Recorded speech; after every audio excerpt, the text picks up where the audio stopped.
يا مرحبا بأهل الفخار والمواجيب،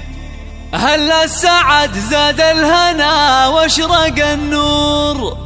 من أم صافي صغت جاز للتراحيب، بضيوفنا ترحيب والكل مسرور، بضيوفنا ترحيب والكل مسرور.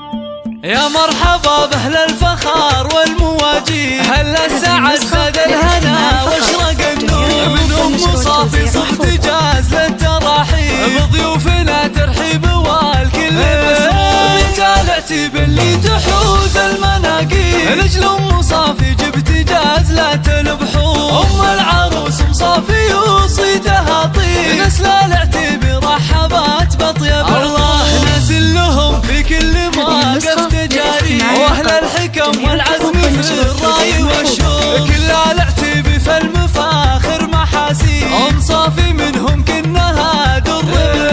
ذات الجمال والذوق وارقى الاساليب، نور اللي فيها الزين والحسن محصور، وفي مدح نوره قلت بالوصف تقريب، اجمل عروسه حولها ننثر وخواتها مثل النجوم اللي ما تغيب، من نسل قوم بالكرام شيء مقصور، وفي وصفهن يحلى لي يا شعر ويطيب، خوات نوره صيتهن هنا الله هي اللي منك كل المطالب، تجعل ليالي نورها افراح وعطور. يا مرحبا باهل الفخار والمواجيب، اهل السعد زاد الهنا واشرق النور، من ام صافي صغت جاز للتراحيب، بضيوفنا ترحيب والكل مسرور. بنت العتيب اللي تحوز المناقيب، لجل ام صافي جبت جاز لا تنبحور، ام العروس ام صافي وصيتها طيب، نسل العتيب رحبت بطيب الله نازل لهم في كل موقف تجاري، واهل الحكم والعزم في الراي والشور، كل